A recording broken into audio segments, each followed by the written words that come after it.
Si les professeurs arrivent quand les élèves sont bons, c'est que le conseil de classe redouté est particulièrement grave. Sous la présidence du proviseur, les professeurs de troisième sont réunis et délibèrent. Le cas de chaque élève est examiné. Les professeurs s'affrontent parfois, chacun défendant ses bons éléments. D'accord, messieurs? D'accord. Fait. Bien fait, n'est pas inscrit. Très faible. Une chose, il est faible en mathématiques. Si la moyenne générale est insuffisante, l'élève subira un examen probatoire qui décidera de son passage dans la classe supérieure. Mais dans certains cas, il n'est même pas possible d'envisager une telle éventualité. Oui. Personne ne le défend? Alors redouble.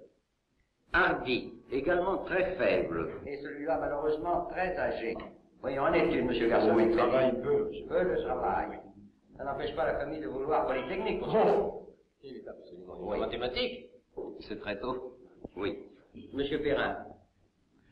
Hardy est un élève dont on ne peut pas dire grand-chose. Il travaille un petit peu pour moi. Oui, je crois qu'il n'arrivera jamais au baccalauréat. Qu'en pensez-vous, monsieur Fort? Il parle le français, tout juste. Oui, en mathématiques. Oh, il perd son temps ici. Il sait compter, tout de même. Voyons, que fait-il en anglais? Il suit avec beaucoup de peine.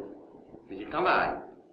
Il a de la bonne volonté, je n'ai pas l'impression qu'il aboutisse à grand-chose. Enfin, il a une moyenne de 8 environ. Il va se lancer vraisemblablement, si vous êtes de cet avis, dans le commerce paternel. Il pourrait tout de même continuer ses études d'anglais. Ah, ça en tout cas, oui, ça serait très utile. Bon, d'accord.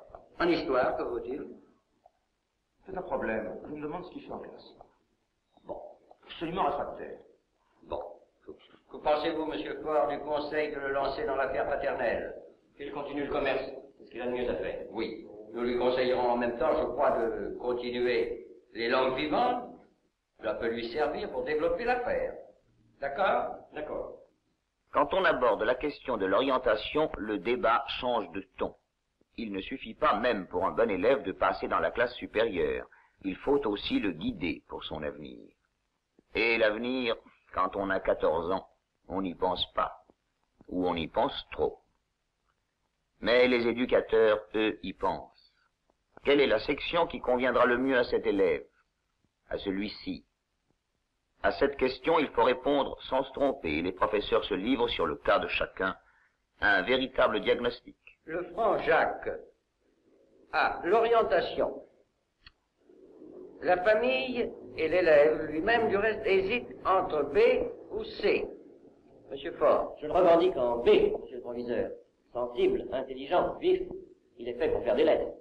Mais il faut autant de lettres en section C qu'en section... Mais vous voulez l'assassiner avec vos sciences. Vous ferez de lui un conteur dont le monde crève en ce moment. Vous allez couper ce jeune homme de toutes les carrières scientifiques. Messieurs, ne vous fâchez pas. Voyons, monsieur Fort, je crois que vous connaissez la famille.